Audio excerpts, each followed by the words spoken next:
then I'm going to hand over to a colleague of mine, Aidan Smyth, as Donald was saying, and he's going to run through the traffic data collection system.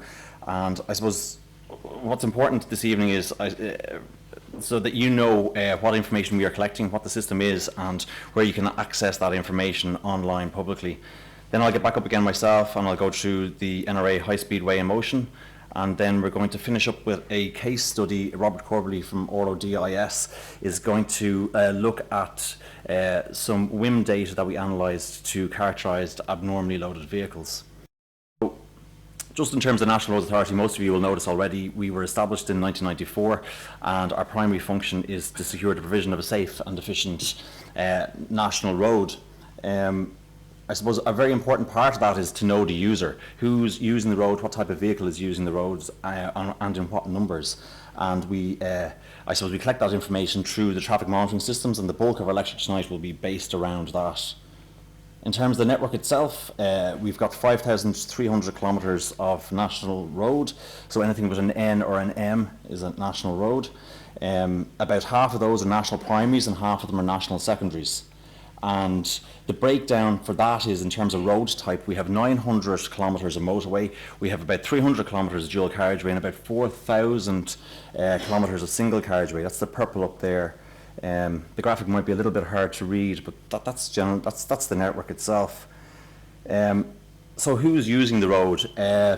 This is a graphic. It's the average annual daily traffic on each leg of the national road network. And I suppose I just want to, this comes from, it's the National Road Network Indicators 2013 report. You can access this information online on our website. We're currently working on the 2014 report, and the 2012 one is up there as well. But all this information, there's a lot of information contained in this one graphic, and it all comes from our traffic collection system, and Aidan will talk us and walk us through that now in a few minutes. This is a similar graphic to the previous one, but this just shows you the freight movement on the National Road Network. And in 2013, there was 220,000 truck trips daily on the National Road Network, and 21% of those trips originated in Dublin, and 9% of them originated in Cork, just I suppose emphasising the importance of our ports and the roads that lead into it. But what's important about this is the way we classify heavy goods vehicles. It's anything over 3.5 tons, and it's these types of vehicles that I suppose are the major contributor to pavement wear and I suppose bridge loading and to a certain amount bridge damage as well.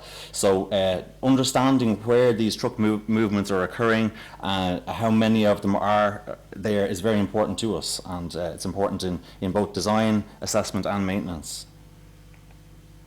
So just in terms of the pavement itself, we have the 5,300 kilometres broken down into 5 sub-networks, and they're based on the type of pavement construction, the pavement age and the traffic volumes carried. So the first sub-network is the motorways and dual carriageways. There's about 1,200 kilometres of those, and they're pretty much all built relatively recently, probably in the last 10 years. They're high speed and they're built to quite a high standard. The second sub-network, which would be sub-network 1, would be engineered pavement. There's approximately 1,000 kilometres of that. They would have significant geometric and pavement design, and they may have had a certain amount of rehabilitation of pavement over the last 10, 20 years as well. And then the other 3 sub-networks are all legacy pavement, so there's 3,000 kilometres of those, and they vary from very highly trafficked to very, very low traffic. In terms of, I won't get into this graphic in too much detail, but in terms of just the pavement condition, the motorways you can see on the left are, they range from very good to good, so very good condition, all, as I was saying, relatively recently constructed, all the way down to, I suppose, the 5th sub-network, which would be the minor national secondary roads, and they would vary from very good to very poor, so obviously not anywhere near like the standard of the motorways. Just my final slide before I hand over to Aidan is just the national bridge structures. Just to set the scene, we've got 3,000 bridge structures in the National Road Network. Each of those are inspected on a regular basis and they get a condition rating. So 70% of our bridge structures would have a condition rating of 0 or 1, which basically means insignificant damage or minor damage, but there's no need to repair it. About 20% of the bridge structures would have a condition rating of 2, so that basically means repair when convenient. And then about 10% or 300 structures would have a condition rating of 3 or greater, and that would indicate that repair is needed very soon and that there's significant damage. So I'm just going to hand over to Aidan now, and he's going to walk us through the traffic data collection system.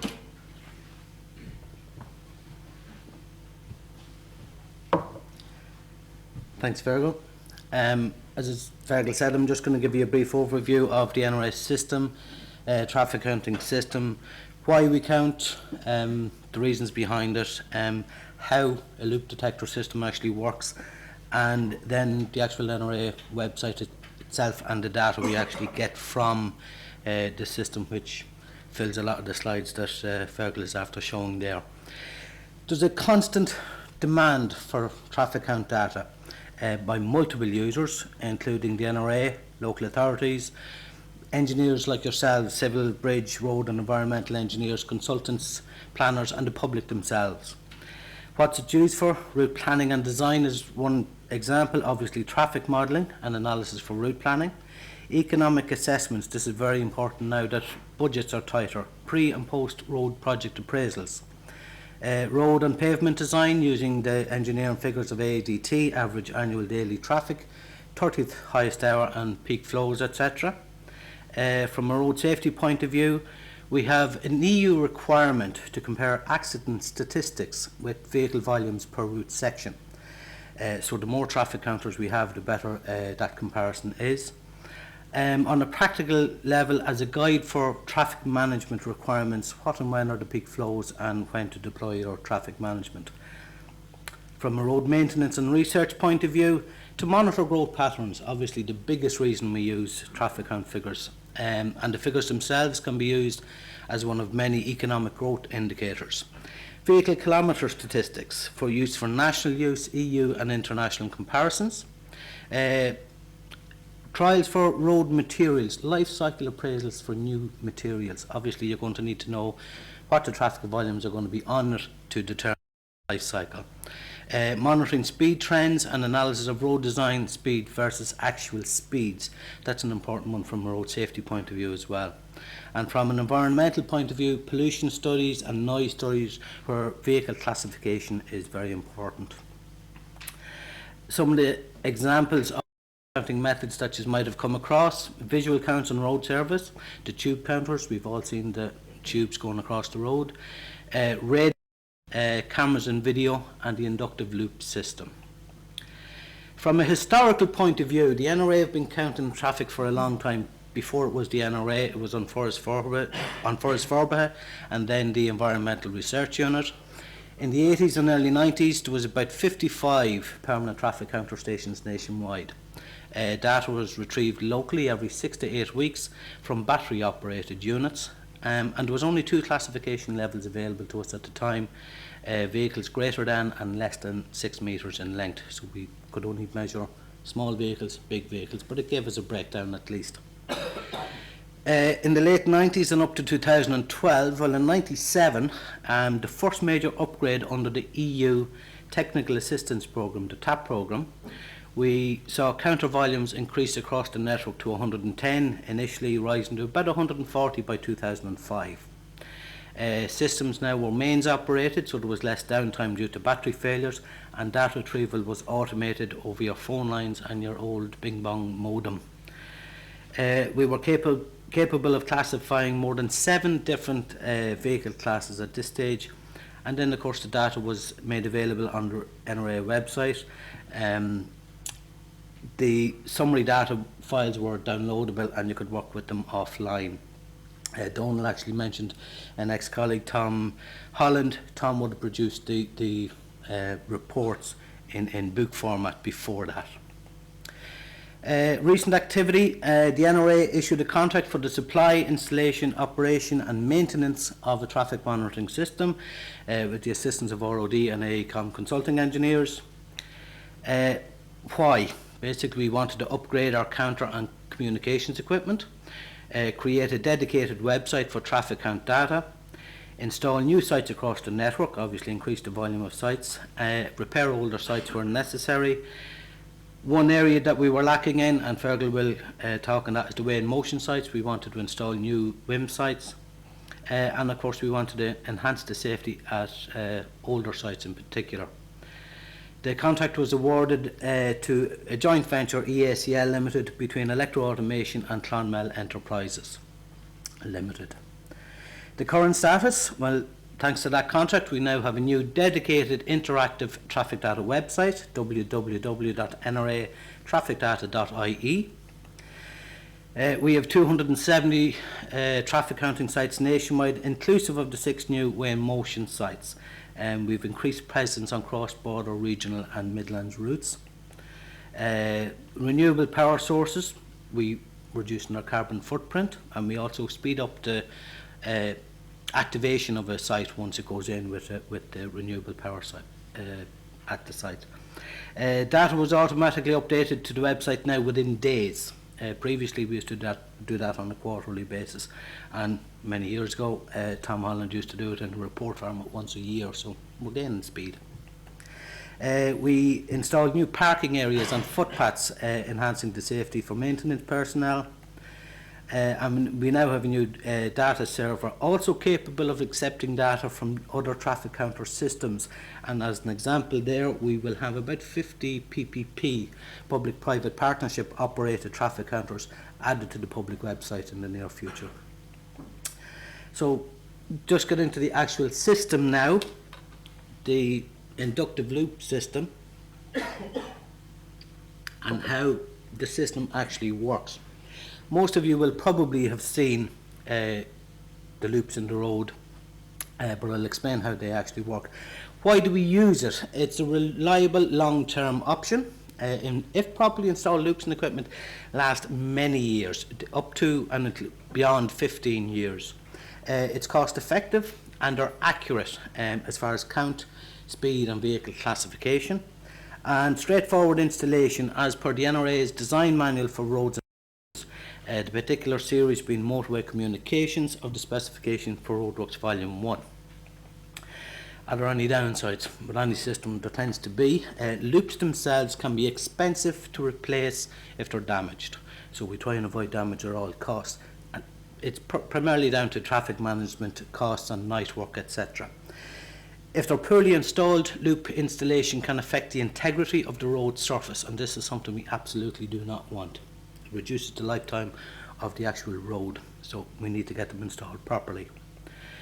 The NRA system itself, we have just there we have the loops in the road surface, we have the traffic counter system, the guts of the electronics within the cabinet with an external power supply, we have our NRA server, and we have the website. And I'm just going to concentrate 1 or 2 slides on loops themselves. As I say, you've probably seen these in the actual road. What is it? It's little more than a coil of wire buried about 3 inches down into the road surface, normally with about 3 turns of wire. A bit of a pictorial representation. We have the 3 turns of wire in a loop, normally about 2 meters by 2 meters.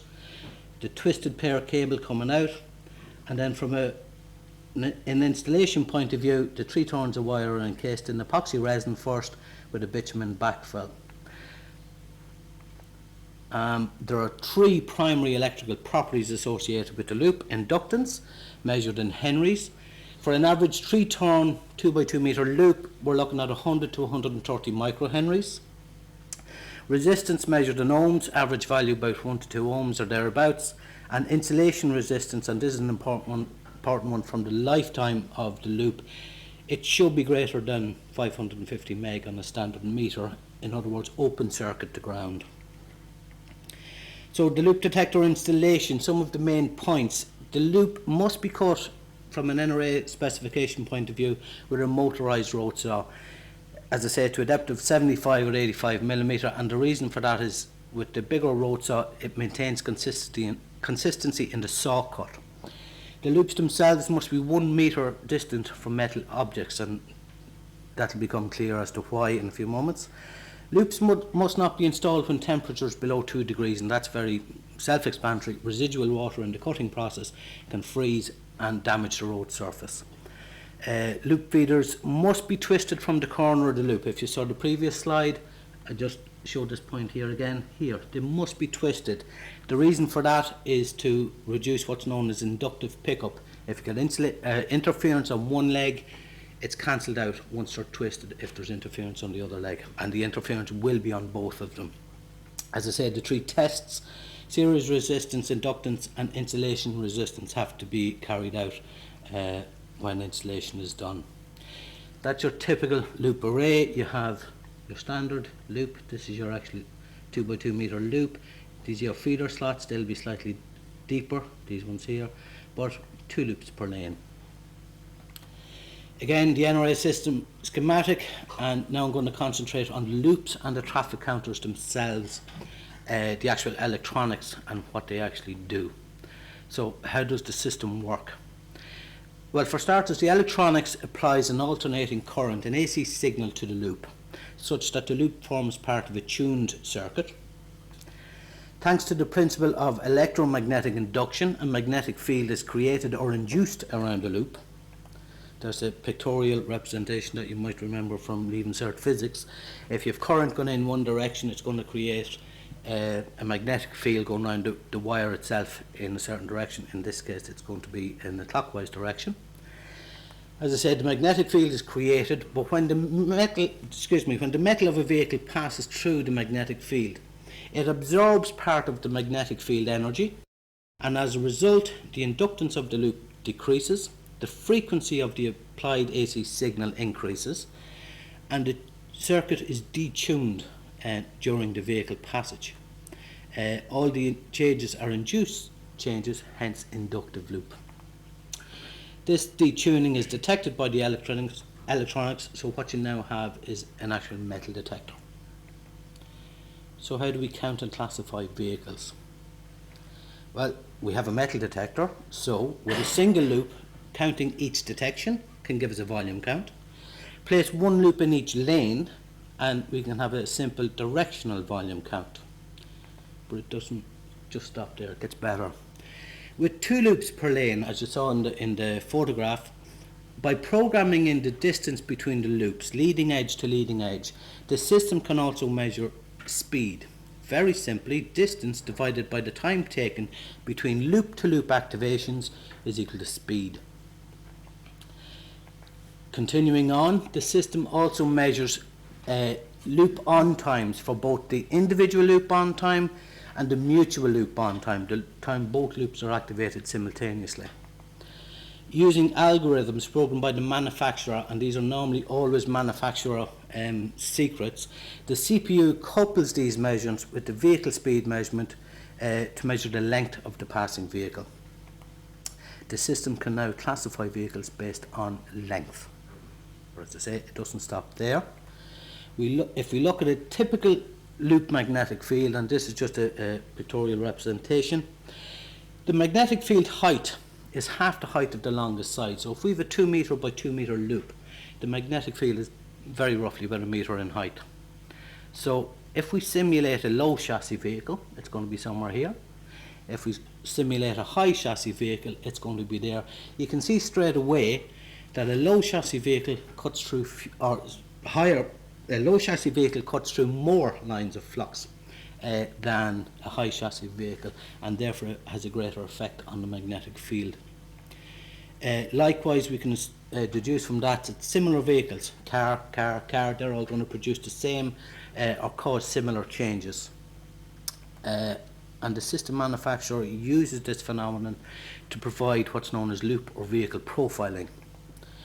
So using the profiling, how does it do it? We know that the detector system monitors the changes of each vehicle, the changes they induce on each of the loops. It can produce an electronic graph or a profile of these changes against time. The manufacturer extracts from multiple profile graphs and corresponding length measurements class tables for each vehicle type. These preset class tables are programmed into the CPU, so the system measures the parameters for a given vehicle, compares and matches the measured parameters to the programmed class table parameters, and then records the vehicle to be a particular type and accumulates the respective class count. So this type of vehicle classification using loop profiling is more accurate than length based classification alone.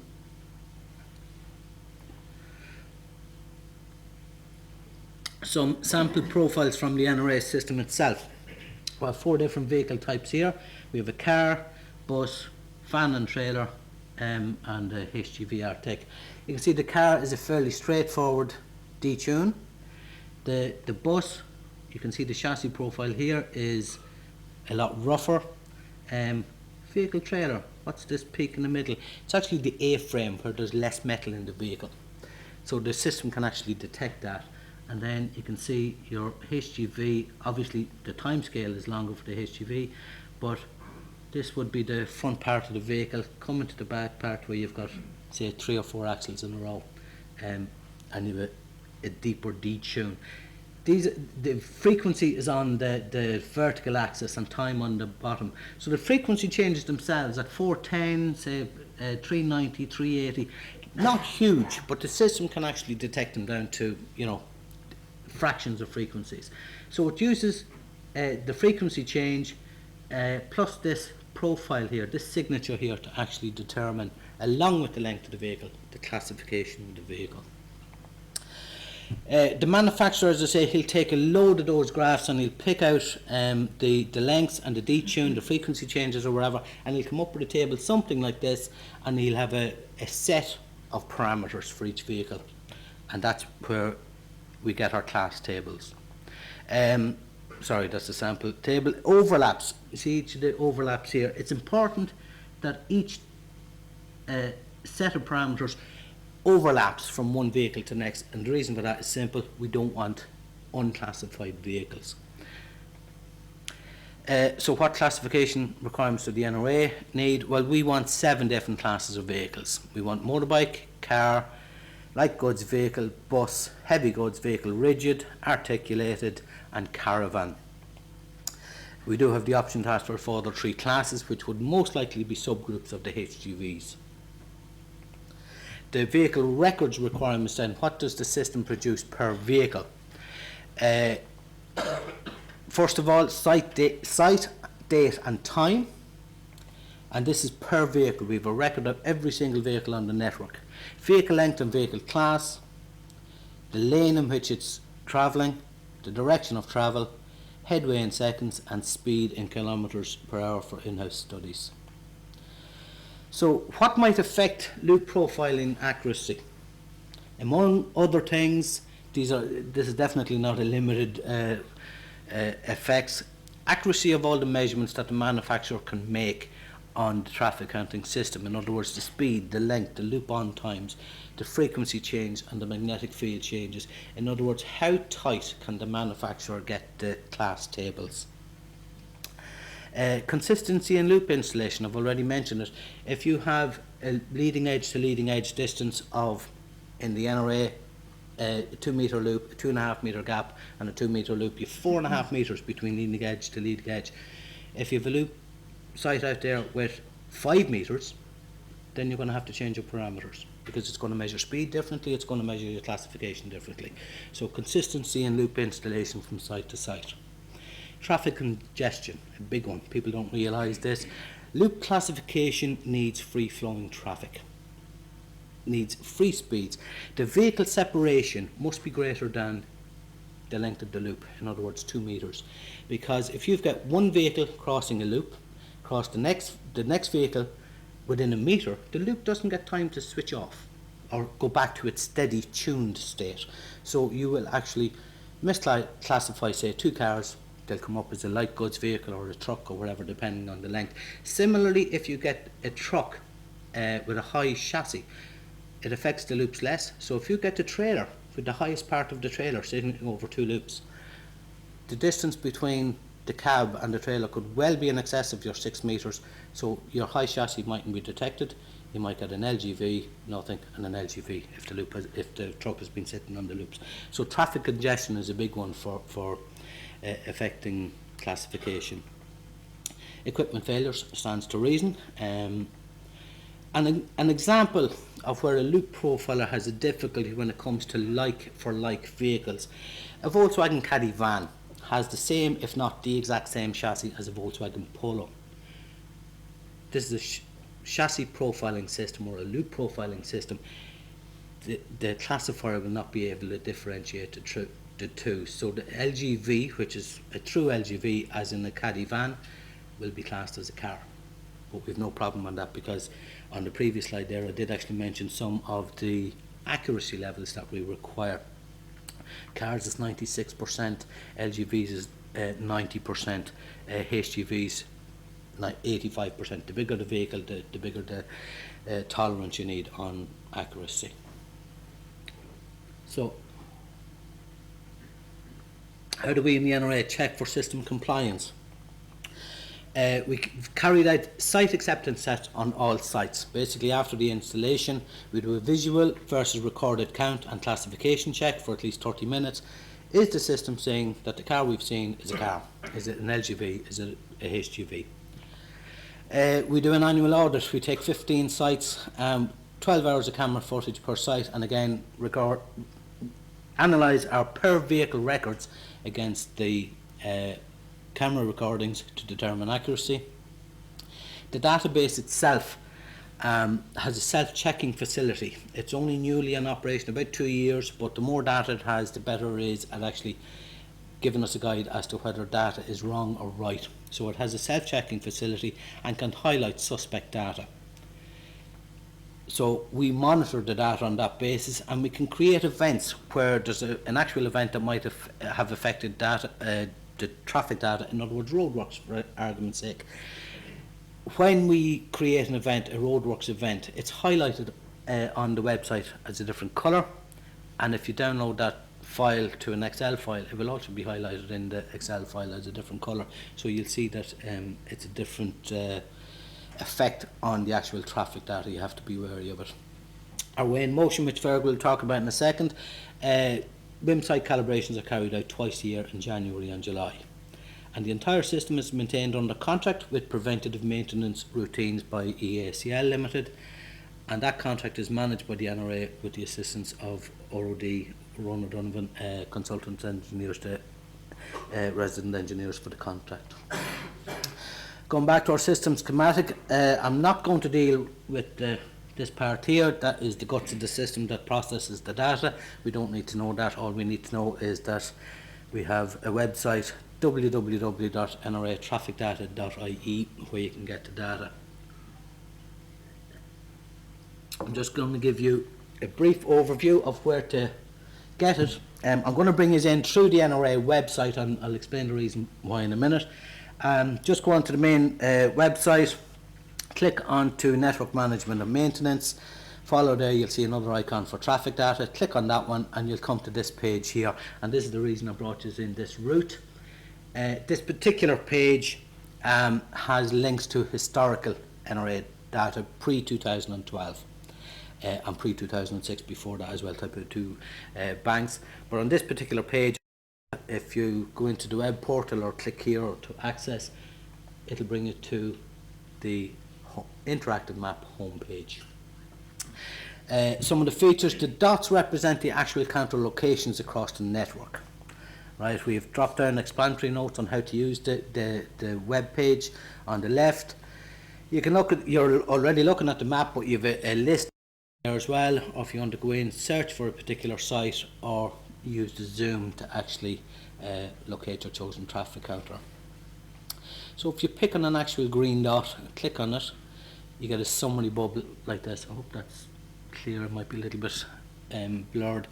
Basically what the summary bubble gives you is the site name and location, the average annual daily traffic, which we've mentioned, this AADT figure, for both 2013 and 2014, and for 2015. Now the 2015 one is an estimated ADT based on data to date. So obviously it's working on the available data it has, and generally speaking that will be lower. If truth be told, it should be an ADT, average daily traffic to date, as opposed to an annual average daily traffic. It gives you the percentage HGV for the year and the coverage, in other words the proportion of the year for which data is available. We've also got a little link here to site data, so if you click on that one you'll get the data calendar for any given site. On this here, the list of sites is available from that drop down menu, so you can pick any given site. There are various report types immediately available here that will convert your report to Excel. But if you see on this one here, the 1st of January is automatically, it's highlighted by default on any of these calendars you go into. You can click your a time period, click on the first date, hold and drag to the last date, and it'll highlight your selected date. But on this one, I'm just going to give you an example of the daily volume traffic report that we can get for the 1st of January 2014 from this particular site. And that's the report. It's a little bit on the blurred side, but basically what you have here is your hourly data from 0-100 hours right through to 2300 hours. You've got your average flow for each individual hour. You've got an east and west breakdown with percentages. You've also got these tabs up on the top. You've channel, you've time period, and you've class. Various sub-reports from this individual report can be looked at by, if you click on any one of those tabs, it'll give you a subgroup. You can click that and it'll give you a sub-report of that report there. Using the buttons on the left, you can look at the previous or the same day the previous week or the following week. You can graph and print your results or save them to Excel to work with offline. If you go back to the calendar page, anytime you want to look at a new traffic counter, new site, or a different report. In this case, I'm going to highlight the month of August and show you a report for that. We've again click, hold and drag, and it'll highlight your selection. Right, the monthly report is just there. We click on that and you'll eventually get something like this. This is your entire month. It count for every hour of every day for the month. Right, you have on this point here, you have AM and PM peak details, as well as your total volume for the month on the right hand side. So using the tabs above the report, I've mentioned them already. I just picked another site here on the N5 near Swinford in County Mayo with a date range of the 16th to the 31st of August. I'm looking at each direction, in other words all directions, a time period of 1 hour and any class, in other words all the classes combined. And this is the report before I change any of these tabs. But just before I go any further, I'm going to highlight this figure here. Almost 8,000 vehicles on a Sunday, which is against the norm where we're talking 6,500 vehicles. What might be causing the likes of that? This is the same report. I've changed these three tabs up on top. I'm now looking at eastbound traffic only, a time period of 3 hours, and a bus classification, buses. I mentioned that there was a high volume on Sunday the 24th of August, and there is a corresponding high volume of buses early morning. So what might be causing that? And the reason is simple.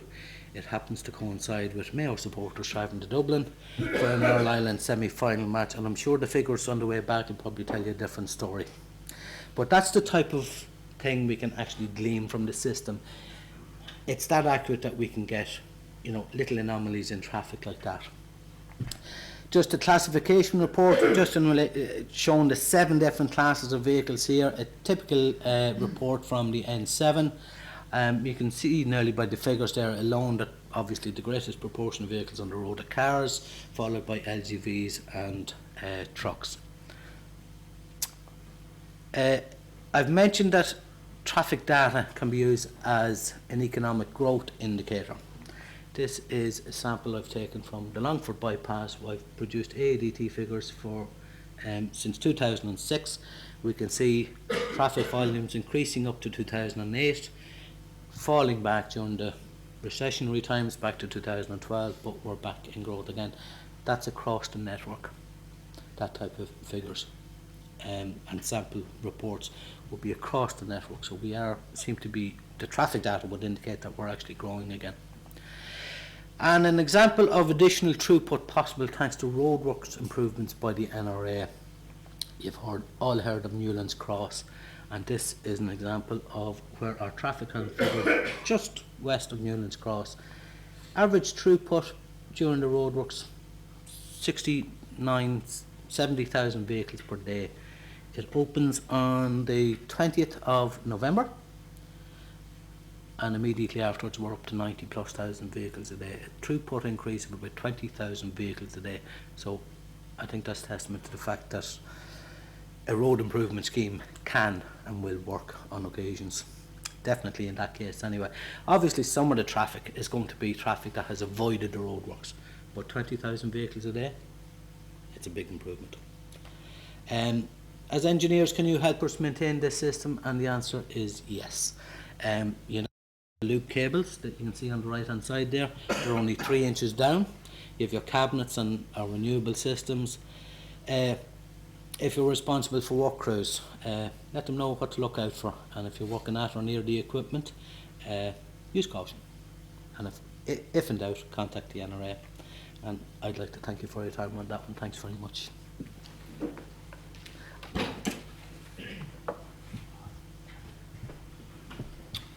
Okay, thanks, Aidan.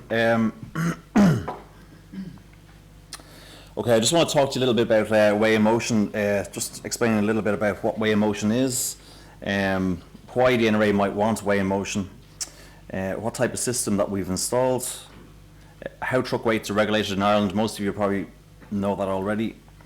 And I suppose the main thing, what type of data we're beginning to retrieve from the installed Weigh-In-Motion system.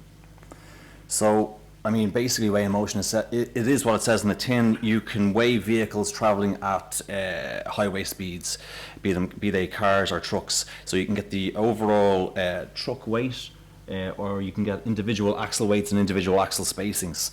And all the Weigh-In-Motion sites look the same. This is the N11 there in Gorey. You'll have a WIM sensor, you'll have some traffic loops, you'll have a set of cameras, you'll have a control cabinet, and that collects all the data and then sends it back to our, I suppose, database, which is held back in Dublin Port. So all countries have overloaded trucks to a greater or lesser extent, and the more they go unregulated, the more common they become and the more prevalent they become. And I suppose it's trucks really, and overloaded trucks in particular, their axles, that cause a lot of damage to our pavements. And we just need to be aware of what type of issue we have in Ireland. They can also cause distress to bridges. The main structural elements can get cracked, which can lead to chloride ingress, leading to corrosion of reinforcement, which can reduce the lifespan of a bridge structure. And I mean, this is an extreme example, but this is in Ireland. It's a bridge that was posted 12 tons, and this guy came along, he was 4 times that. He was 48 tons, and he collapsed the bridge. So we don't have factors of safety of 4. And this is what happens. So, but that, again, that is a very extreme example. But I suppose what this graphic is trying to represent is that there's competing interests. Obviously, there's a competitive advantage if you can increase loads on trucks, and you've less trips. There's probably environmental advantages. But by increasing the loads and axle weights of vehicles, there is a price to pay in terms of your infrastructure costs, and you have to balance the two. So that's what that graphic represents. Anyway, what can the NRA use Weigh-In-Motion data for? Well, we can use it in bridge design and assessment. We can use it in road pavement design and assessment. Obviously, we'll have applications in road safety. From WIM stats, we can get an idea of how many permit trucks we have out there. We can also get an idea of the level of illegal overload. And then there's lots of applications in research and development, and Rob Corbally from RODIS is going to go through a case study later where he undertook a good bit of work for us looking at some WIM data. So why do we need it? I mean, basically we were blind up till relatively recently. We had no overloaded, or we had no HGV loading overload network indicators. Everyone knows that overloaded trucks and axles cause a lot of damage to roads and bridges. The relationship isn't linear. The fourth power law, which is a very simple equation, tells us that overloaded axles cause exponential damage to pavements. So what the NRA is trying to do at the moment is just to collect data. And we have, I suppose, 1 year of good data so far. So 2014 was the first good year of data that we got. Aidan touched on this, the Weigh-In-Motion system that we have installed. It was installed as a joint venture between Clonmel and Electro Automation. It's a TDC traffic system. The back software is by Drakewell. The contract was supply, install, operate and maintain for 5 years, and this operate and maintain is very important, and that's where Electro Automation, they're our tech support for that, and I'll get into that in a little bit later, but operation and maintenance of the system is very important. Just in terms of the NRA Weigh-In-Motion itself, we've got 6 sites. Each site collects a bunch of data to a certain accuracy class, but system monitoring is very important. Your data can drift, so you have to be always looking at your data that you're getting back from that to ensure quality. I'll talk about that in a minute. So the 6 sites, we've got 2 in Dublin, 2 in Kildare, 1 in Wexford and 1 in Meath. And just graphically, the first one there is on the M1 in Donabate. The second one is on the old M3 there up in County Meath. The third one is on the M4 in Maynooth in Kildare. The fourth one is on the M7 in Kildare. The fifth one is on the M11 near Gorey in Wexford. And the last one there is on the N7 in City West in Dublin. So every time a vehicle crosses a WIM sensor, we get a record. The record is made up of 12 different components. The most important, I suppose, is the truck weight, the individual axle weight, and the spacing of the axles. But we can also trigger photographs, and at the moment we've got that set at about 50 tonnes. So any vehicle that crosses our sensor that's over 50 tonnes will get its photograph taken. We get about 2 million records a quarter, so we're collecting a lot of information across the 6 sites, so 8 million records a year.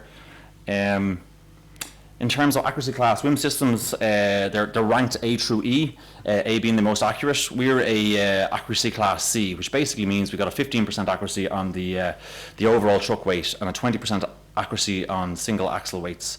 This is sufficient for detailed traffic analysis. If you wanted to get into something like enforcement, you'd need an accuracy class A.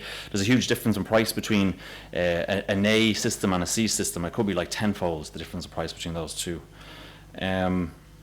In terms of oversight, you have to hold its hand. You can't just install a Weigh-In-Motion system and walk away. And it's essential to verify your data periodically, because if you don't do that, then the information, the data will drift, and then you won't be able to rely on it. The way we monitor it, there's 2 ways. One is an in-service verification. We do that twice a year. Aidan touched on that earlier. Once in January, once in July.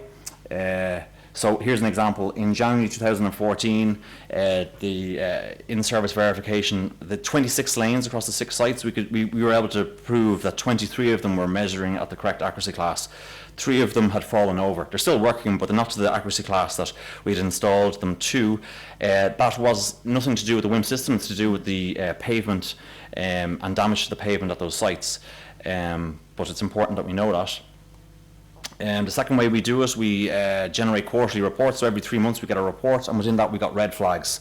They're basically quality assurance indicators that will tell us if something is drifting, and I'll get into those in a little bit later. Okay, most of you will know that truck weights are regulated in Ireland. Traffic regulations, I think SI 5 2003, and at its most basic, 2 axles shouldn't have any more than 18 tonnes on them. 3 axles shouldn't have any more than 26 tonnes. 4 axles shouldn't be carrying any more than 38 tonnes. 5 axles shouldn't have any more than 42 tonnes, and 6 axles shouldn't have any more than 46 tonnes. No individual axle should have greater than 11.5 tonnes, and no tridem or 3 axles together should have any more than 24 tonnes on them. So what's the difference between a standard truck and a permit truck? Well, a standard truck is any truck that complies with the regulations, with the road traffic regulations 2003. They're usually 2 to 6 axles.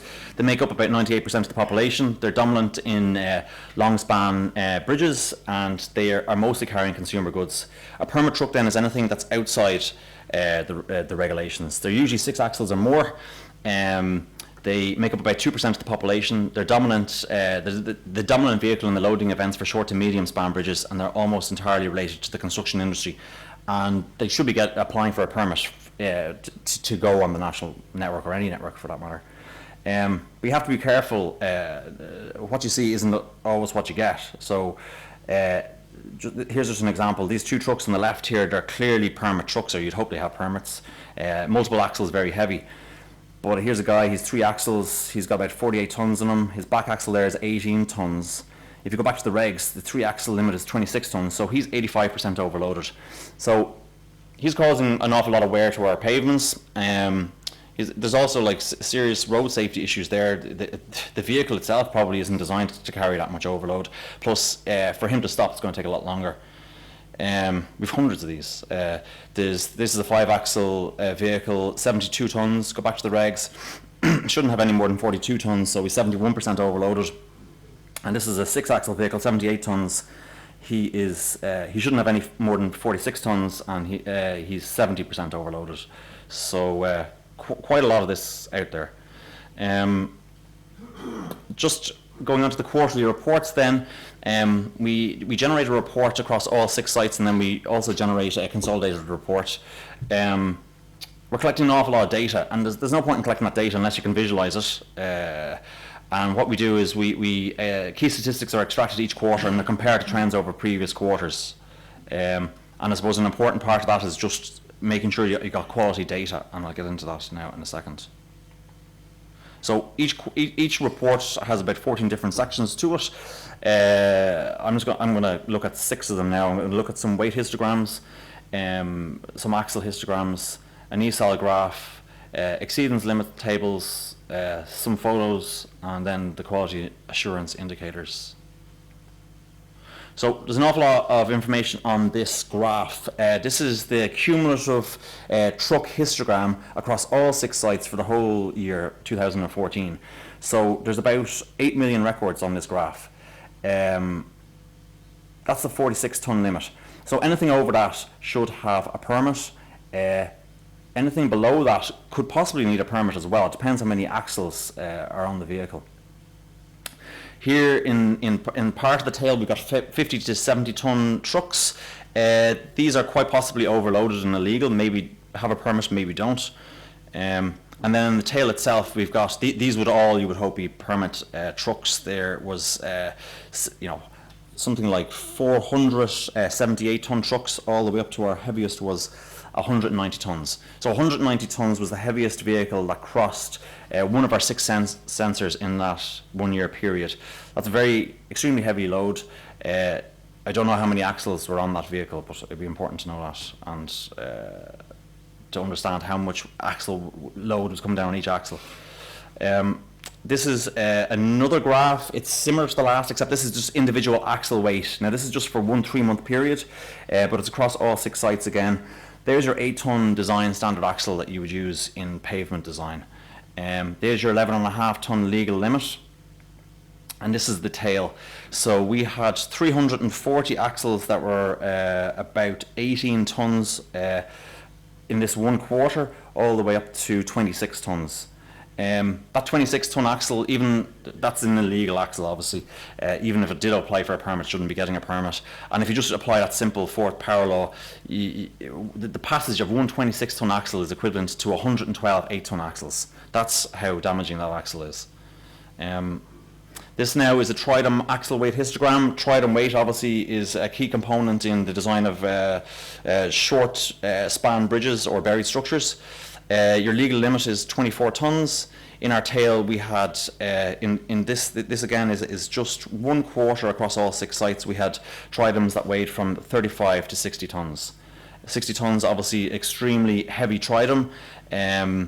Could be extremely damaging to the types of like masonry art structures, something like that. This is an interesting histogram. It's basically the number of axles It's across all 6 sites, and it's for Q4 2014. It just shows you what's the split in vehicles out there. So the most prevalent type of vehicle was the 5-axle vehicle. There was 632,000 of those in that 1 3-month period at these 6 sites. The next most prevalent vehicle was the 2-axle. It was 578,000 of those. The next then was the 4-axle vehicle, 267,000 of those. Then we go on to the 6-axle vehicle, 235,000. And then the least prevalent was the 3-axle vehicle at 107,000. And then the tail just shows us what kind of permit vehicles out there. So in that 3-month period, we had 100 9-axle vehicles all the way up to a 1 20-axle vehicle. Okay, this is the ESAL graphs. It basically, ESAL stands for equivalent single axle loads. It's across all 6 sites. It's 1 year of data, and it's a good, gives you a good indication of how traffic is changing at sites and what you should expect in terms of pavement wear. So just if we look at this, at the M1 and the N7, we had 1.2 million ESALs just for Q4 at those sites. For the M7 and the M4, we'd 500,000 ESALs for Q4, and then at the old M3 and the M11, we'd 0.2 million ESALs. So as we get more information, these graphs will become more useful to us. But we can see, I suppose, we'll be able to see trends in loading and the aggressiveness of that load, and what to expect, I suppose, in terms of pavement breakdown and pavement maintenance. Okay, we also have some exceedance limits tables. So I've just picked one here. This is the old M3 site there for Q4. For 1 3-month period. Basically 1 in 5 3-axle vehicles were overloaded. 1 in 10 4-axle vehicles were overloaded, and about 1 in 10 5-axle vehicles were overloaded at that one site in that period. In terms of axles exceeding the legal limit, there was 17,000 axles, which equated to about 6%, were greater than the 11.5 ton legal limit. Okay, this is just a sample of pictures from the cameras. This is a 9-axle vehicle. It's hopefully a permit. Hopefully it has a permit. It's 100 tons. Its heaviest axle is 18 tons. This is another vehicle. It's an 8-axle vehicle. It's 128 tons. Its heaviest axle there is 17 tons. And then this is another 8-axle vehicle. It's 128 tons. Its heaviest axle is 19 tons. So presumably they have permits. But I suppose a 19-ton axle is quite a heavy axle. So I suppose I'd be asking the question, should they be getting permits? But anyway, I suppose they have to move around the country. But just interesting with some of the photographs we're getting. In terms of quality insurance indicators, there's 3 things that we look at in each quarterly report. We look at the mean steer axle weight of 5-axle trucks, we look at the mean weekly truck weight, and we look at the last axle spacing of 5-axle trucks. I'll just go through that really quickly. The mean steer axle weight of 5-axle trucks. This is a good indicator for us to see if a sensor is measuring weight accurately. It should have little variation over the quarter, and that's what we're looking at. And we can see that at this site, which was site number 3, which is the M4 Maynooth, it was all around. It should be in around 6 tons, and there was no variation over the period. So we know that that sensor is measuring weight accurately. Then we also have a secondary weight measure. We look at the mean weekly truck weight for all trucks. So in the slow lanes, the trucks were averaging about 20 tons, and in the fast lanes, they were averaging about 5 tons. But the main thing that we look at is there much variance over the quarter? You wouldn't expect there to be. And again, that just confirms to us that WIM sensor is measuring accurately. Then we also look at axle spacing, the last axle spacing of 5-axle trucks. And it should be in around 1.3 meters. So at this one site, we can see it pretty much was. So that tells us that the WIM sensor is measuring the distance, the axle spacing accurately as well. So we can have very high confidence that our data is of very good quality. So that's it on the WIM sensors. I'm just going to hand over to Rod Corbally, and he's just going to walk through us where he looked at some Weigh-In-Motion data to characterize abnormal loading for us. Just pass over to Rob. Good evening, everyone. As Fergal mentioned, I'm just going to go through a case study of an example where we actually use some Weigh-In-Motion data. So the NRA are doing lots of work collecting all this data, and what can you actually do with it? They've lots of statistics and stuff, but that's all well and good, but unless you can use that information to come up with some sort of financial gain or to improve efficiency on the network, you know, you question whether it's worth it or not. So there are different ways you can use it. You can use it for bridge assessment. You'll have site-specific loading. If you know the weights of trucks in certain areas, you can use it to optimize design of bridges and pavements. This case study, which I'm going to look at, is looking at a project where we try to improve procedures for administering permits for these very heavy trucks. So these trucks that get permits at the moment, in Ireland, any vehicle which exceeds the weight limits that Fergal was talking about, it needs a permit before it can travel. So they have to apply to the local authorities through which they want to travel for every constituency that they want to go through, and they have to fill out a form, and the local authorities assess whether they should get a permit or not. A lot of these vehicles can be extremely heavy, as Fergal mentioned, and some of them can have very heavy axle loads, so they can be very damaging to the roads and to the bridges. At the moment, there's no formal loading analysis procedure in place. So when these hauliers are applying for permits, there's no particular procedure in place whereby the permit issuing authorities, so the local authorities or the guards, have to go and say, okay, we have to do X, Y, and Z to assess the bridges along this route. There's no actual specific set of rules or guidelines which they have to follow. So, you know, these trucks could be getting permits. They could be very damaging to the roads or to the bridges, and they could still be getting permits. So we need to consider the effects of these vehicles on bridges. So basically that's what this project aimed to do. We used weigh-in-motion data, and that was kind of part of the project, but the overall goal of the project was, we have a few different objectives, but the overall goal was to come up with an improved procedure or a set of procedures. So the first objective of the project was to develop a table of abnormal vehicle silhouettes. So what we did here was basically, this is where the weigh-in-motion data came into play most. We looked at weigh-in-motion data, we looked at the vehicles which are extremely heavy that should have been getting permits, and we said, okay, what do they actually look like? And we developed a set of silhouettes or a set of vehicles which represent the most common types of vehicles which are carrying these abnormal loads or these very heavy loads. And the second objective, which was probably the most, or the overall objective of the project, was to develop a simple software tool which could be used to assist in deciding whether or not a vehicle should be getting a permit to travel on the motorways. So this would just be a simple tool that takes into account the likely impacts that one of these vehicles would have on bridges on the roads, and decides based on that whether it's appropriate or not to issue a permit. And then the third goal was basically to come up with, to look at the Irish motorways and to classify a green motorway network up to a given load rating, and to decide, okay, vehicles of the type that we've identified are okay to travel up to a certain weight.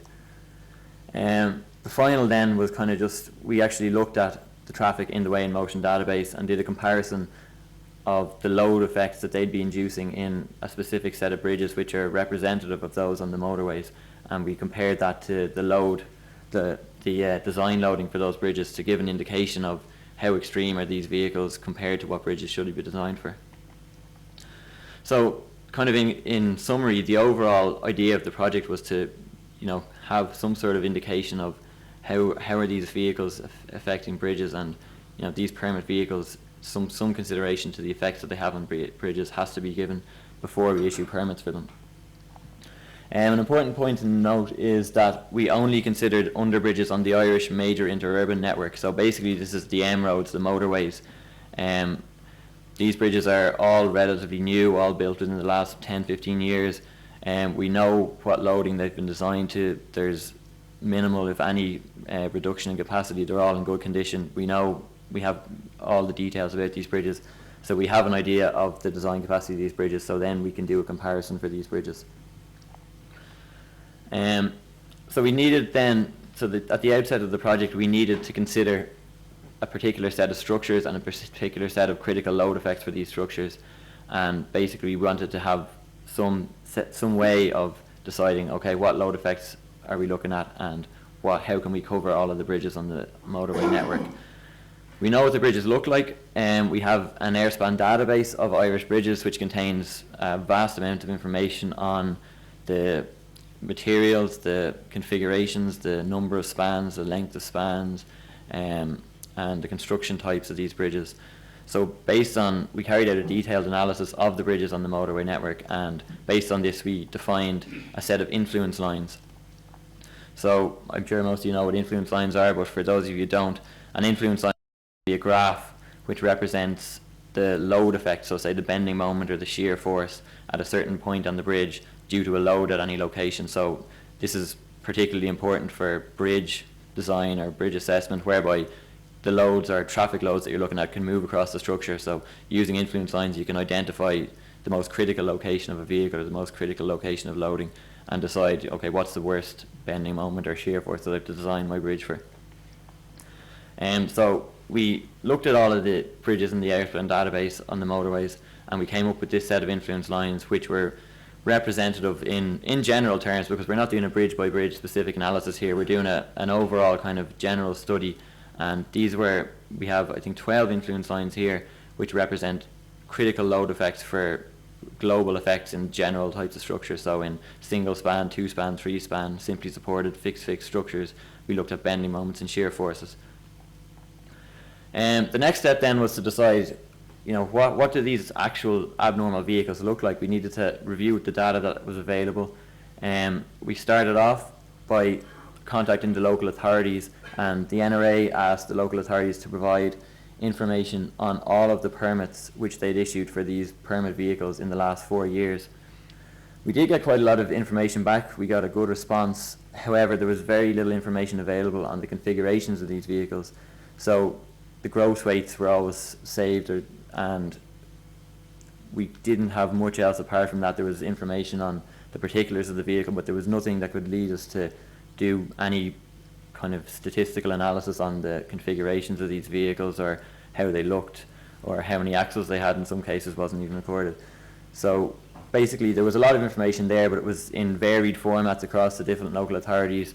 It wasn't really usable by us. So that's where we looked at using Weigh-In-Motion data.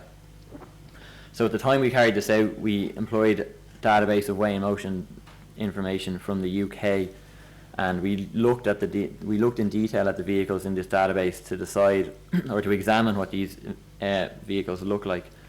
The reason we used data from the UK at the time, there was no data available in Ireland. So Fergal said last year was the first year of good data we had, so we didn't have enough data from Ireland at the time we carried out this project. But I suppose the UK was the next best thing. This here just gives an overview of the data. So on the right hand side here you have a histogram of gross vehicle weights in the database. There's about 2.9 million trucks in it. So as you can see, as expected, most of the vehicles are 10 ton, 20 ton, 30 ton, up to 40 or 50 ton, the weight limits. And beyond that, you have vehicles that are either illegally overloaded, who are travelling without permits, or else they have permits. So we are more interested in, I suppose, the tail of the histogram here on the right hand side, so the heavier vehicles, and what do these look like.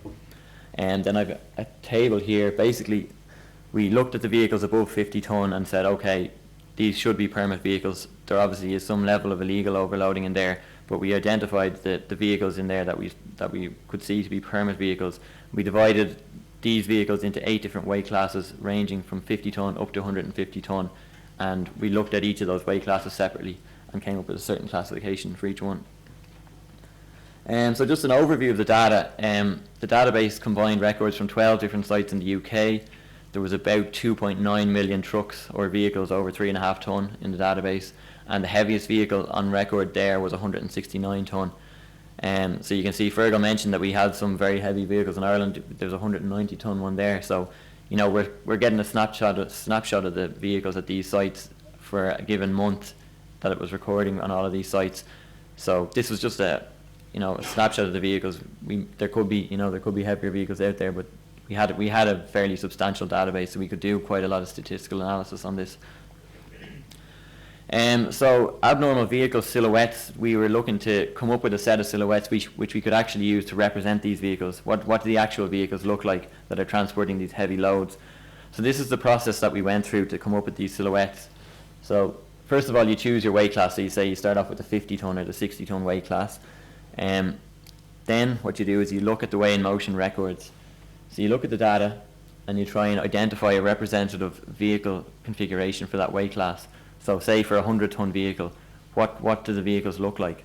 Now obviously there's lots of different types of vehicles carrying this weight, so what we did was we looked at all of the vehicles, classified the ones of similar configuration, and identified the most common vehicle type carrying a specific weight.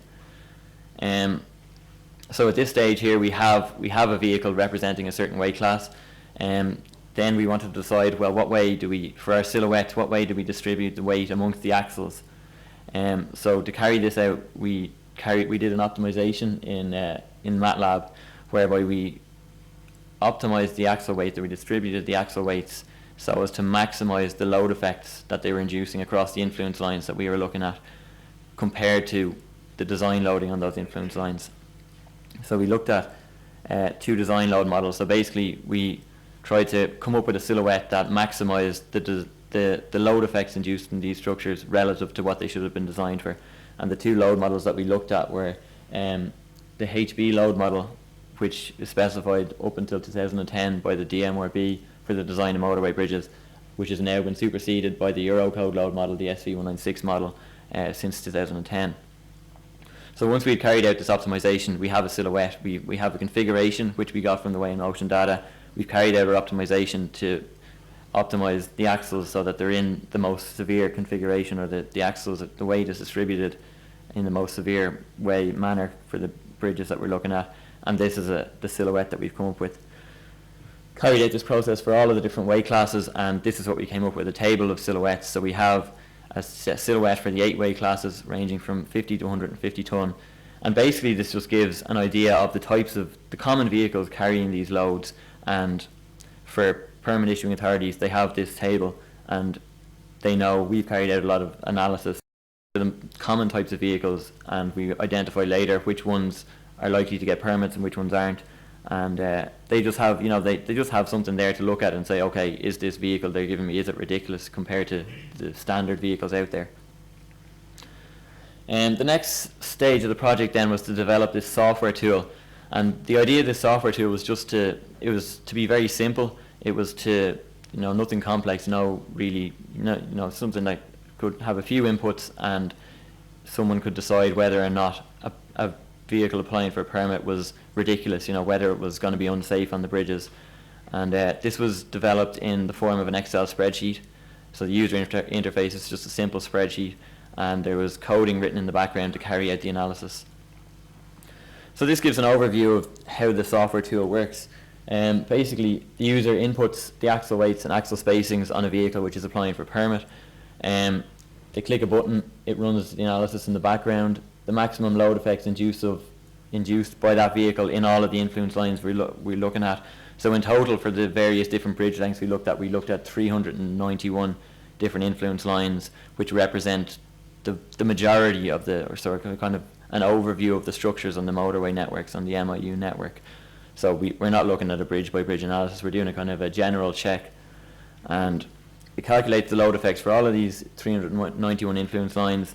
Then it calculates the design load effects, so looks at the code loading, and the 2 codes that we looked at were the DMRB load model and the Euro codes.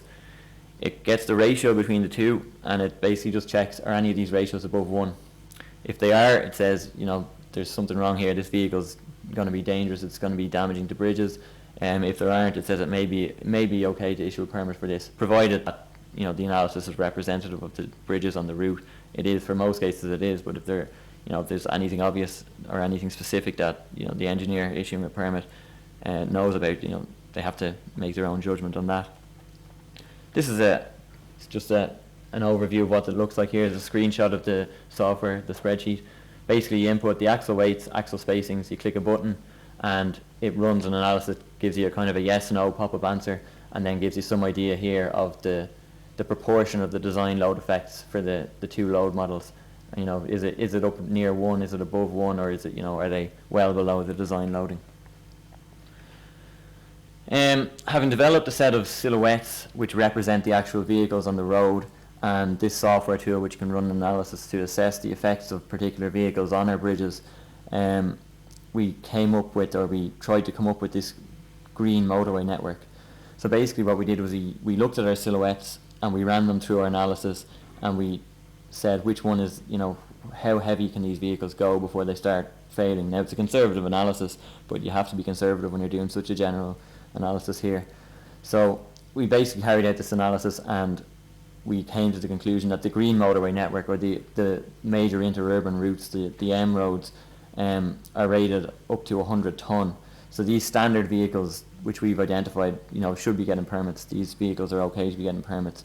Other vehicles heavier than that may be okay to be getting permits, but on a case-by-case basis, you need to look at a specific vehicle and just check the implications for bridge safety. So this is just another tool that people issuing permits can have an idea. Okay, I'm getting a permit application. It wants to travel on these routes. It looks like one of the vehicles. It should be getting a permit. We can run a simple analysis in the tool. Like, there's nothing going wrong. It seems okay to issue a permit for this vehicle. More than anything, this gives just people an idea of, it flags something when there's going to be something that's dangerous you might need to do, and something more specific than this general analysis. The final thing that we looked at doing then was just for a kind of a sanity check for the NRA, more than anything, was to actually just look at the traffic in the database and to run it across our influence lines, check how does this compare to the code loading. So we basically ran all of the vehicles, or the heaviest vehicles, in the Weigh-In-Motion database, and looked at our different influence lines. So for instance, here you'd have a simply supported structure looking at bending moment at the centre. Take each truck, what's the maximum load effect induced in that structure? What's the maximum load effect induced during design by your code loading, so your HB45 load model or your SV196? Get the ratio between the two. What's the ratio between the vehicles in the database compared to the codes? And basically, so this is compared to the DMRB loading here. We have this graph here shows the load effect ratios for the range of influence lines we considered. So on the y-axis we've load effect ratio, on the x-axis here we've bridge length, and each one of these lines represents a certain load effect or a certain influence line. So you have a simply supported bending moment at the centre of a single span structure. You have a two-span structure reaction in the central support. You have various different load effects there, and then different bridge lengths that they were evaluated for. So here we ran a fairly simple analysis here. We didn't account for any dynamic interaction. We didn't do anything too stringent, but basically what we can see here is that the load effect ratios in this case were below 1 for all of the different influence lines that we looked at. So the vehicles that we were looking at, they weren't actually, there's not, you can't draw any real conclusion from it. We're not doing a bridge specific analysis or anything here, but in general it gives kind of a bit of reassurance to the NRA. We got a similar trend then for the Euro code loading. Our ratios again were below 1. So again, there's no huge conclusions can be drawn from such a simple analysis, but it gives a bit of reassurance to the NRA that the types of vehicles on the road, or the types of vehicles in this database, aren't too bad. The codes cover them anyway. And then in conclusion, basically what we did was we looked at Weigh-In that to come up with a set of vehicles that could represent the typical types of vehicles that carry these heavy loads. We then developed a software tool which could also assist or consider bridge safety, or consider the ratio between what a vehicle is going to do to bridges relative to what they've been designed to. And this will help, I suppose, in issuing permits, or will give some indication of the effect on bridges.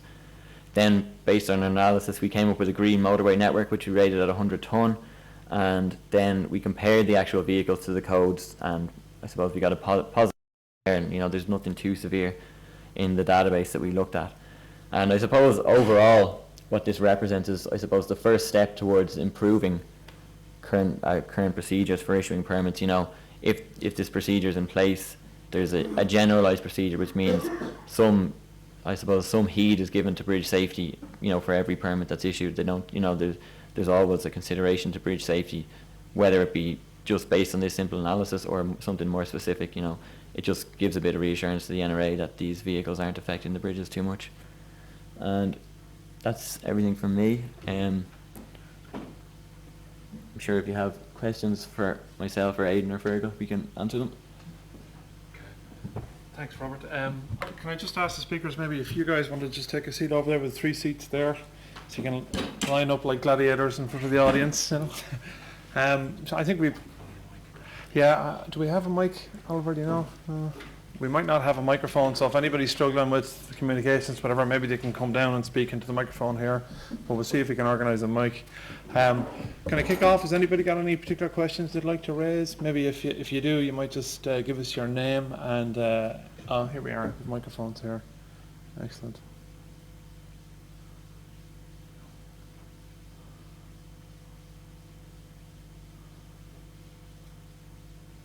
Okay. Testing. Is it working? Okay, sure. Do we have a question here in the front? Yeah. Is it working? Mine's Oliver, have you got a... They're not working now. No. Sure, we'll see if we can manage it. Yeah, do you want to fire ahead? Well, unfortunately, I'm facing the wrong way. My name is Brian Richardson. I'm from the Irish Maritime Development Office.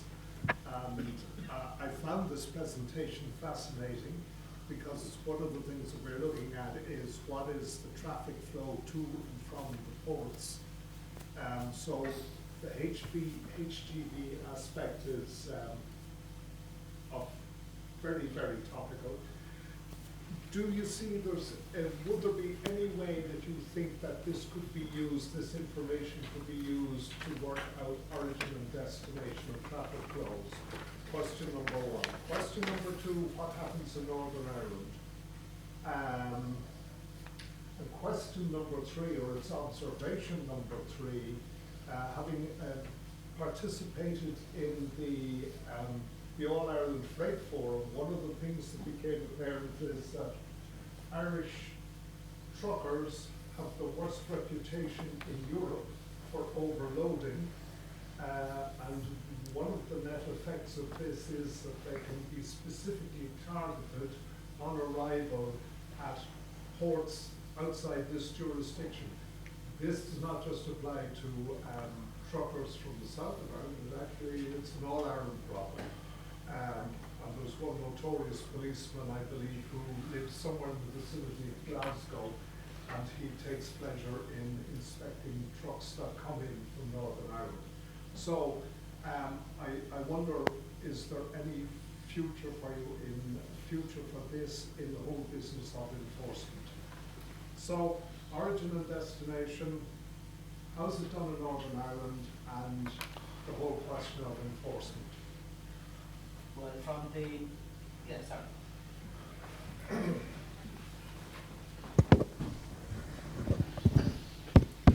sorry. Your first point, origin and destination, we've actually introduced as part of this contract a system of Bluetooth detectors which detect traffic going from one sensor point to the next sensor point to the next sensor point. We've actually got about 21 given sensors on the M7 from Dublin to Limerick. Now, ultimately this system is under test, but we're getting a certain percentage of vehicles where the MAC address from a given Bluetooth system is recorded at one point, the next point, the next point. The initial idea is that we have journey time analysis, but one of the second points which we could roll out at some point in the future would be origin and destination. In other words, put the Bluetooth systems on the M1, coming down the M1, right? Follow them on then the M7, the M8, the major interurbans, and across the entire network from point to point. The idea then would be if you got a corresponding match from a Bluetooth coming down the M1, and it was recorded again somewhere down on the M18 for argument's sake, you could potentially work out origin and destination type traffic analysis in that regard. Using the traffic data itself,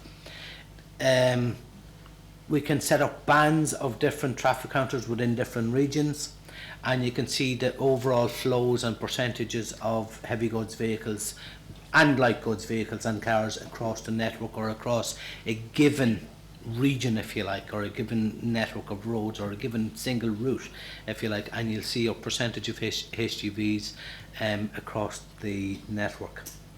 In relation to what's done in Northern Ireland, to be honest with you, I don't know. I have only recently spoken to a chap from Transport Northern Ireland, and he was quite impressed with our system as well. They've only just seen it online, and they have an issue in relation to classification. There's this issue about classification, and I've mentioned that there are certain things that affect the accuracy of classification. As far as weigh-in-motion is concerned, weigh-in-motion is axle detection. You're actually weighing the axles, the individual axles. A loop classifying system, which gives us our count, it's not an axle detection system. It's a classification system based on length and loop detune, if you like, which combined with the length gives us a reasonable guesstimate of what the classification is. We're very confident in the system that it's given us accurate figures, because we, as I say, we test it, we check it. But as far as what they're doing in Northern Ireland, I couldn't be 100% sure. So I hope I maybe answered the question on the origin and destination. And just in terms of weigh-in-motion enforcement, I suppose it's not within the NRA's remit to, for enforcement. That would be something for the guards. But I suppose one thing to point out is, like, ours is an accuracy class C, so it's got plus or minus 15% on truck weight and plus or minus 20% on axle weight, so it's not accurate enough for enforcement. You would need something like an A or a B class system for that. We're really in a data collection mode. We're just trying to understand, I suppose it's just a baseline where we're at, because we haven't had that information and we've been blind. And this is just the start, but enforcement really would be, it would be up to the guards to enforce, and even at that then they would have to bring them to weigh stations, and they'd have to link, I suppose, the WIM system.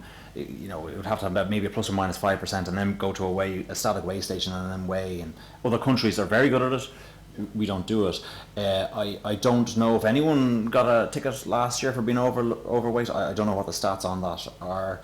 In terms of, like I was saying at the beginning, the more, I suppose with lack of enforcement, these overloaded trucks become more prevalent. So I suppose anecdotally maybe we do have a problem in Ireland, and then hence if they come off the ship, I would have thought that the ships would weigh the trucks before they get on though, so it would be difficult to go to another jurisdiction without that jurisdiction knowing what weight you were, because they would have had to weigh it going on to the boat. Maybe not. I don't think the information goes through. Okay, I'm yeah. not even sure that the information's available.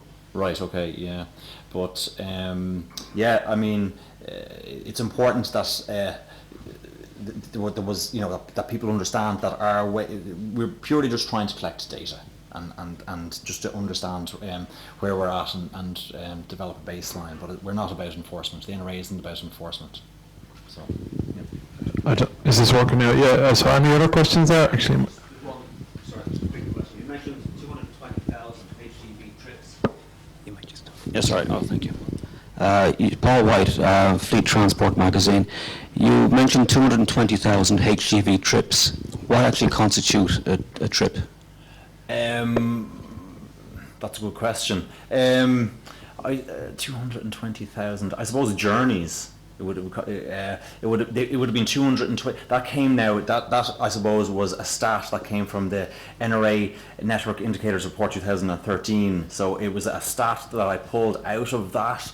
I suppose I wasn't responsible for producing that, so I wouldn't be able to exactly tell you. Aidan, you might know what would constitute exactly what a trip is. Purely just from the actual traffic count point of view. Yeah. We can extrapolate from our entire network of traffic counters what percentage of vehicles are HGV, right? Heavy goods vehicles. From, we can get an overall count of the entire network, across the entire network, at given points. Remember, our traffic counters are only at a given point on the network. So we could argue that we have X amount of vehicles per day across the network, across all our traffic counting points, 270 points, then divide that or get the percentage of vehicles, HGVs, that are on that. So for argument's sake, over the 270,000, 270 counters, if we have 1,000 vehicles per counter, obviously just an example, you have 270. If the average HGV percentage is 10%, then you have 2,700 vehicle trips, which are HGV trips. So it's probably somewhere on that basis that figure has been taken from the counts. but just that report was developed by, I think it was ACOM in conjunction with the NRA. So I mean, there would absolutely be a science behind that figure. So I mean, if you wanted to send an email in tomorrow to find out exactly where that figure comes from, Certainly, it's interesting that you're not exactly sure, but you're happy to well, call no, it out there. I mean, I suppose that stat was something from a report that I just wanted to give a little bit of background as an introduction to the talk. I was really just talking about the weigh-in-motions themselves, but we could find out exactly what that information is. And just on the whole issuing of permits, would there be any interest in the NRA actually taking over the issuing of permits for exceptional loads and making the process a little easier for? Yeah, I know. At the moment, operators? I suppose it's not within the NRA's remit either. Each local, my understanding is that if a truck wants to make a trip, he has to apply to each local authority that he passes through and apply for a permit. And that obviously is a Tedious? tedious, yes. But I suppose the NRA isn't staffed to do something like that. So I don't know. I think there's definitely a case to be made for having a centralised permitting process. So whether that will be the local authorities having a joint venture and having one office where you would apply to get that permit, I think there's a case to be made for that. But I suppose that will be with the local authorities. So it's definitely within the local authorities' remit and whether they could get together. And I'm sure that the discussion has happened previously, but I couldn't see the NRA getting involved in that. Yeah. That's great. Thank you very much. Yeah. Yeah, I think it's fair to say as well also that, the function of processing vehicles of that size, it's a function of it being the roads authority and the roads legislation that's currently in place to which the NRA wouldn't be empowered. So I think there's a lot more behind the scenes that would need to be done to facilitate that process. So have you any other questions then to move on?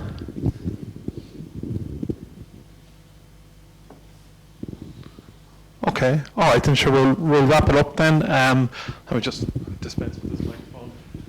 I suppose just on behalf of myself, obviously I'd like to just express a sincere thanks to all the speakers tonight for a very interesting and combined profile of the talk. So if you wouldn't mind joining with me just to say your thanks in the usual way. Just in terms of a bit of housekeeping, etc., just from our own perspective, obviously we have a few more lectures to see out before our AGM in May. Our next lecture, we're hoping to do it on possibly road opening and that area, but that'll be on the 25th of March. But we'll be circulating details in due course on that when we get that bedded down. And Fergal just asked me to remind you that the Structures Division have organised what sounds like a very interesting lecture on the maintenance aspect of the fourth bridge, and that's coming up on the 10th of March here at 6:30. So I would just like to call upon Declan McElraith, if you might, just to give the final vote of thanks. Okay. Thank you. Won't delay anybody, we're running very late. A massive information, not quite information overload, but an awful lot of it to digest. A little bit of background. The first traffic count in Ireland was carried out in 1903 by the Bicycle Association, counting traffic across O'Connell Bridge in Dublin. The first national traffic count over the whole country was carried out in 1928 with 83 stations, and that was repeated 35 later in 1963. So just at that time that you were talking about there, Tom Holland and the Forest Fergal was being set up, and it laid the first traffic loops. They were on the top of the road. Some of you may remember them. Rather than the under road electric loops, these were little loops. As the vehicle passed over it or the tar, it sent a bubble of air through the loop to a traffic counter, and it was one of the first uses of a computer in Ireland down in Shannon in 1961 was analysing that loop data. So things have moved on to that, to the sophistication we were talking about. One little figure intrigued me was the Newlands Cross figure we were given there, that the opening of the over Newlands Cross resulted in or generated a 50% increase in traffic. Was that a good thing or not? Environmentalists would argue that proves that road improvement generates traffic with all its problems of pollution and everything else. A prior example I remember was back in the early 90s, the Athlone bypass. Many of you know Athlone. In the old days, all the traffic had to cross the old custom bridge in the centre of the town. And at the time the bypass was opened, prior to it, there were 13,000 vehicles a day went across the bridge in Athlone. A lot of them trucks. When the bypass was open and things had settled down 6 months later, there were 8,000 vehicles a day on the bypass and 12,000 vehicles a day on the old bridge. Huge increase in traffic. And a whole question from a planning point of view, how much of this was traffic that didn't travel prior because there was so much congestion and delay, or this was pure generation, and whether economically and socially this was a good thing or not. Questions, but nevertheless, to the three gentlemen here and for all the work they have done, thank you for exposing it to us. We're most grateful on behalf of the Road section of the institution. Gur maith go léir.